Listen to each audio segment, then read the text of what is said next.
السلام علیکم ورحمۃ اللہ وبرکاتہ۔ پیارے بچوں، کیسے ہیں آپ سب؟ امید ہے خیریت سے ہوں گے۔ اللہ پاک آپ سب کو اپنے حفظ و امان میں رکھے۔ تو پیارے بچوں، آج ہم لفظوں کی پہچان پڑھیں گے کہ الف کس کو کہتے ہیں، با کس کو کہتے ہیں، تا کس کو کہتے ہیں۔ اسی طرح ہم باقی حروفوں کے بارے میں پڑھیں گے۔ تو چلیے بچوں، ہم شروع کرتے ہیں۔ یہ جو شکل ہے اس کو ہم پڑھتے ہیں الف۔ الف، اسی الف کے اوپر جب زبر یا زیر یا پیش ہو تو ہم اس الف کو حمزہ پڑھتے ہیں۔ یہ جو شکل ہے پیارے بچوں، یہ جو شکل ہے اس کو الف کہتے ہیں، اور اس الف کے اوپر یہ جو ایسے لائن بنی ہوئی ہے اس کو زبر کہتے ہیں۔ یہ جو نیچے ہے اس کو زیر کہتے ہیں، اور یہ جو اوپر مڑی ہوئی ہے اس کو پیش کہتے ہیں۔ ان تینوں میں سے اگر کوئی چیز بھی الف کے اوپر ہو یا نیچے ہو تو ہم اس کو حمزہ پڑھیں گے۔ ہم اس کو کیا پڑھیں گے؟ حمزہ۔ جیسے حمزہ زبر آ، حمزہ زیر ای، حمزہ پیش او، آ ای او۔ ایسے ہی پیارے بچوں، اگر اس کے اوپر دو زبر، دو زیر یا دو پیش یا کھڑی زبر کھڑی زیر الٹا پیش ہو تو تب بھی ہم اس کو حمزہ پڑھیں گے، الف نہیں پڑھنا۔ حمزہ زبر آ، حمزہ زیر ای، حمزہ پیش او۔ ایسے ہی یہ شکل ہے، یہ جو ایسے آپ کو بنی ہوئی نظر آ رہی ہے، یہ با کی شکل ہے۔ اس کے نیچے ایک نقطہ۔ پیارے بچوں، یہ جو شکل ہے یہ با کی ہے۔ اس کو کیا کہتے ہیں؟ با۔ با، با، الف با۔ با کے نیچے کتنے نقطے ہوتے ہیں؟ ایک نقطہ۔ جس کے نیچے ایک نقطہ ہوتا ہے اس کو کیا کہتے ہیں؟ با۔ اور با کا نقطہ کدھر ہوتا ہے؟ نیچے۔ کتنے ہوتے ہیں؟ ایک۔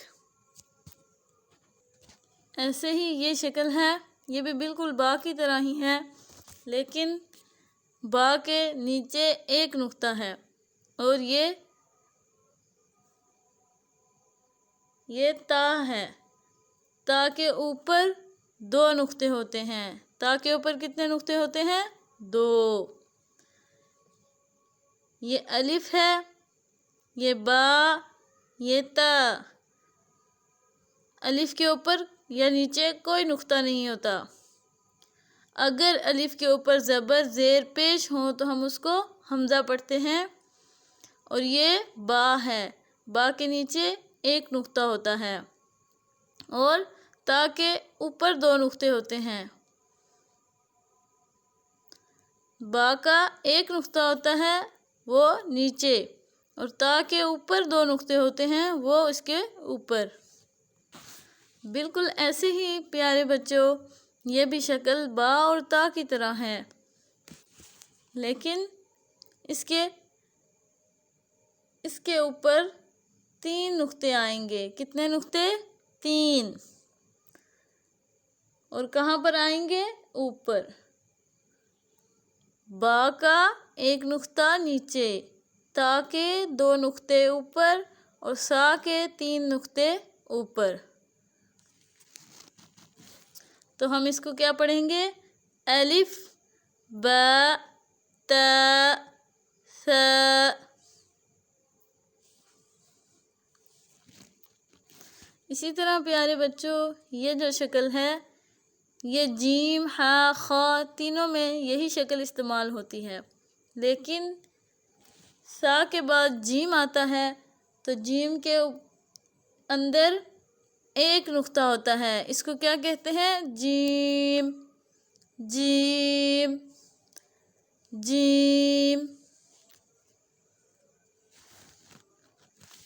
بالکل ایسے ہی جیم کے بعد ہا کی شکل ہے، ہا ہا ہا۔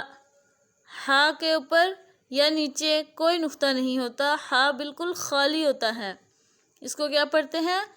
ہا ہا۔ الف با تا سا جیم ہا۔ تو پیارے بچوں، بالکل اسی طرح یہ جو شکل ہے یہ ہا کی شکل کے ساتھ بالکل ملتی ہے، لیکن اس کے اوپر ایک نقطہ آتا ہے۔ ہا کے اوپر یا نیچے کوئی نقطہ نہیں ہوتا، خا کے اوپر ایک نقطہ آتا ہے۔ خا کے اوپر کتنے نقطے آتے ہیں؟ ایک۔ خا خا خا۔ تو پیارے بچوں، الف با تا سا جیم ہا۔